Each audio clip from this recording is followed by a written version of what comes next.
si me permite, que están específicamente destinados a hacer de alguna manera freno en el orden administrativo del manejo del Poder Ejecutivo y de sus empresas del Estado, que son, por un lado, un personaje muy verborrágico, pero que en definitiva tiene poder, pero cuyos resultados hasta el presente no van, que es el fiscal de investigaciones administrativas de la Nación.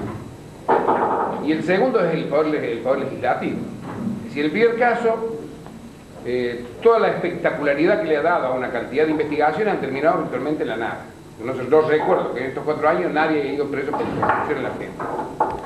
Y en segundo lugar, el Congreso de la Nación se muestra en la práctica inepto para producir investigaciones desde el momento que las mayorías siempre son solidarias con el Poder Ejecutivo y traban todo tipo de investigaciones. Eso lo vemos en nuestra propia legislatura, pero no se ve que ahora, pero no se ve que avance todavía en este momento.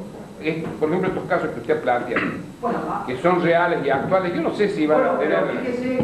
Ocurriendo ahora, que yo espero por eso que en los próximos 4 años cambie, precisamente por esta circunstancia inédita en Argentina, de que el Ejecutivo, radical ahora, justicialista a lo mejor a partir del 89, o radical, no sé, no va a tener mayoría absoluta en la Cámara de Diputados, que para este tema es la Cámara clave.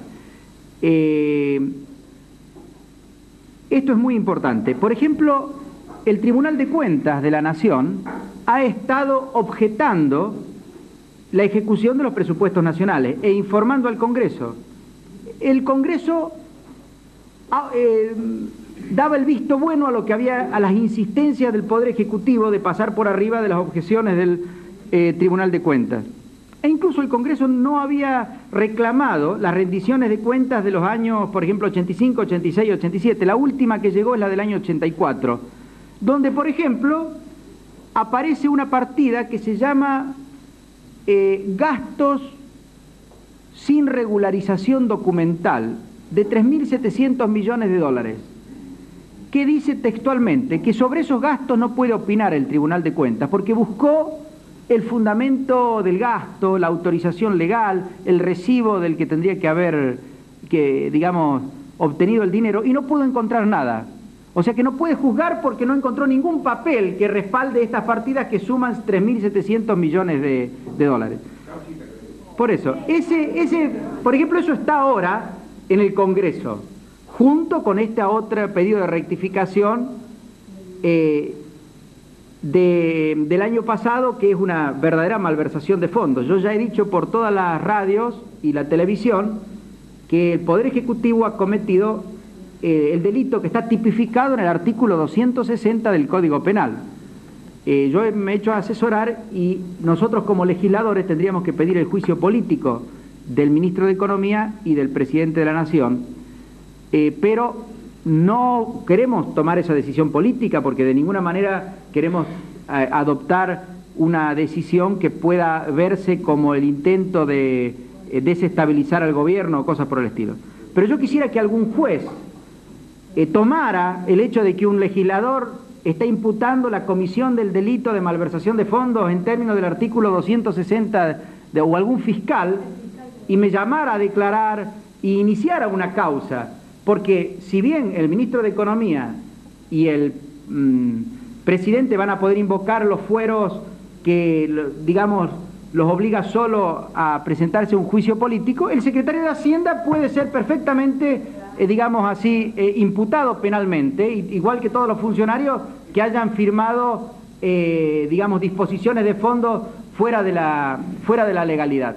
Ahora, yo creo que van a comenzar a funcionar estas instituciones. El fiscal Molinas, ¿qué es lo que pasa? En mi opinión, el fiscal Molina tiene intenciones de encontrar las cosas sucias que ha habido y que hay en el país, pero leyendo los trabajos que hace y las denuncias que hace, noto que no tiene la capacidad.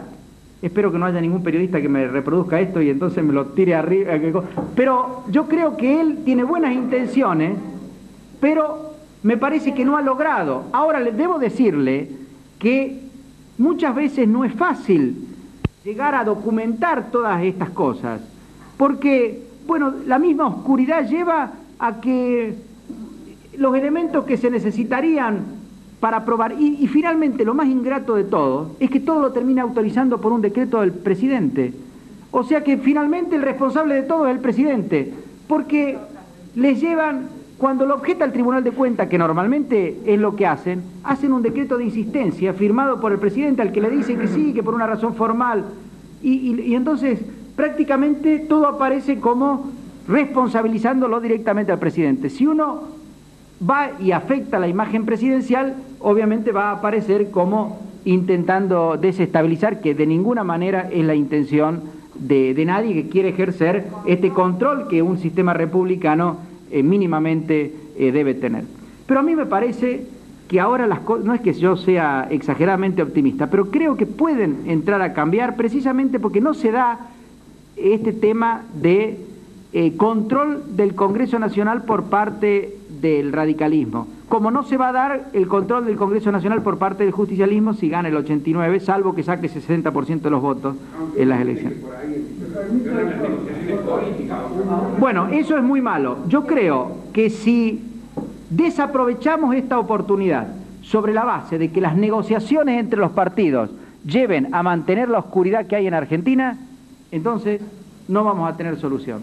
Habría dos preguntas o tres. Por allá la del doctor Reñé, después el ingeniero Javier, después el doctor Pina.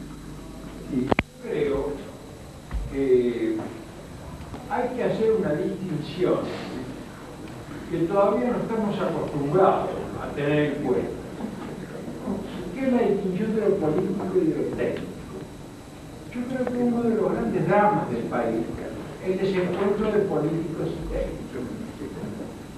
Usted ha hecho todo un planteo acerca de la eficiencia de lo técnico que en definitiva sirve a la política que otros decidan. Entonces, pienso que una de las cosas más clarificantes que podríamos hacer nosotros es esto. Es decir, el país tiene que funcionar eficientemente al margen de quien disponga las pautas políticas para manejarlo. YPF tiene que andar y las empresas de energía tienen que funcionar, así haya un régimen marxista o un régimen liberal. Entonces es un problema de eficiencia. Y yo creo que la democracia cristiana tiene que aportar al país este criterio de frialdad mental como para saber que el país debe andar eficientemente de cualquier manera que nosotros definamos cuál es nuestro destino político. Entonces acá no es problema de radicales, ni de peronistas, ni de cualquier otra cosa. Este es un problema de que hay que montar la explotación económico-social de manera que camine y después radicales, peronistas, demócratas cristianos o lo que sea darán la orientación. Fíjese que en Italia, desde que terminó la guerra, hubo una cantidad de gobiernos temeraria. Y sin embargo Italia hoy es el quinto país del mundo a nivel de promoción económica. ¿Es así? Bueno, esto se quiere decir que han encontrado ese límite en el cual las empresas, las reparticiones, las funciones se cumplen cualquiera que sea el que manda, el que da la orientación política. Yo creo que en la Argentina todavía no hemos llegado a eso. Desgraciadamente, los políticos creemos que sabemos de todo y por consiguiente metemos la mano en las empresas y en todos lados. Y los técnicos creen que ellos saben y por consiguiente determinan la política. Hay que distinguir. Hay que distinguir. Los políticos hacen a la eficiencia de las estructuras. Los técnicos. Y los políticos hacemos a la orientación general, es decir, al servicio de esa estructura. Creo que eso todavía no lo aprendimos. Y desgraciadamente estamos como estamos porque no lo aprendimos. Los demócratas cristianos tenemos que aprender que tenemos que aportar a la política general esta claridad de pensamiento para poder valernos como políticos de los técnicos que saben en cada materia. No la es más larga porque no vale la pena. Ingeniero Padilla. Una pregunta, doctor. Sí. Usted, con bastante precisión, definió uno de los parámetros que es importante que el país organice hacia adelante, es el manejo de la parte presupuestaria. Pregunto de yo, en los países que usted citó como países de un buen desarrollo y un buen manejo de la economía, se repiten situaciones como las que ha sufrido Argentina y que viene sufriendo desde hace mucho tiempo, no solamente en el orden nacional, sino también en los órdenes provinciales, de que no se cuenta con los presupuestos en los términos que constitucionalmente deben estar. Y la pregunta tiene este sentido. Si en los otros países no sucede eso, ¿por qué? Y una última, ¿cómo se puede modificar o qué habría que ajustar en Argentina para que no pueda ser como es ahora? No me importan las causales por las cuales se llega. Yo también he sido legislador y sé que pasan cosas. Pero creo que tiene que haber algún mecanismo para que realmente el presupuesto sea un instrumento clarificante para toda la población, incluso para los que no están dentro del poder público. ¿Cómo cree usted que se puede hacer eso? ¿Y qué pasa con los otros países? No hay duda que los países que en general funcionan bien, el presupuesto es una institución fundamental. Mire el caso de los Estados Unidos, que lo traigo a colación porque recuerdo en este momento que salió en todos los diarios del mundo que el Congreso no permitió que Reagan le diera, creo que 140 millones de dólares a los contras. O sea, el Congreso tuvo que tratar el tema y decidió que no había 140 millones de dólares para los contras. No, fíjese, en Estados Unidos el presupuesto está aprobado normalmente con 6 meses de anticipación al momento en que se comienza a ejecutar. Y el Congreso Nacional, que tiene 40.000 personas, 25.000 de ellas trabajan en la oficina del presupuesto, que es una oficina del Congreso Nacional mucho más importante que la oficina del presupuesto que tiene el Ejecutivo. O sea, el presupuesto es el gran tema del Congreso en los Estados Unidos. Sin embargo, hay una parte de los Estados Unidos del presupuesto que está dando lugar al mismo tipo de escándalos que yo denuncio aquí en Argentina. ¿Sabe cuál es la parte de defensa? En la parte de defensa, precisamente con la teoría que es reservado, etcétera, se están descubriendo cosas que son los verdaderos negociados que hay en los Estados Unidos. Y de alguna manera, esta política de tremendo endeudamiento en la que ha incurrido Reagan y que va a dejar una herencia muy mala para los Estados Unidos, tiene que ver con el haber puesto un gran énfasis en la parte de defensa y un gran aumento del gasto en esos rubros, que vino de la mano con un tipo de gasto no muy bien controlado en esta área.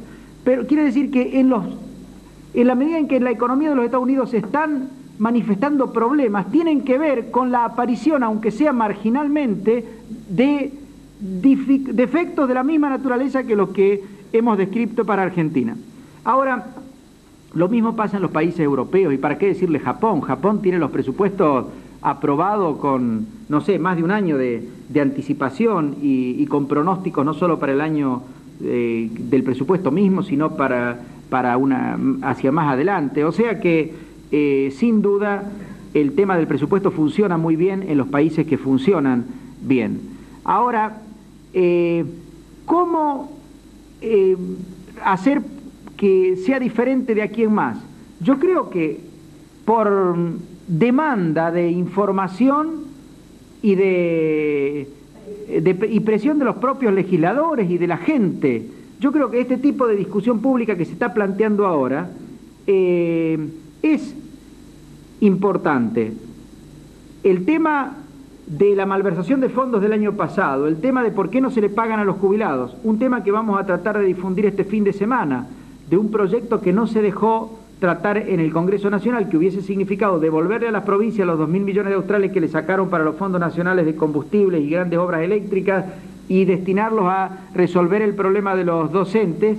Bueno, son todos temas que se van instalando en la discusión pública y que yo creo que según la información que tengo, están creando problemas dentro del propio bloque.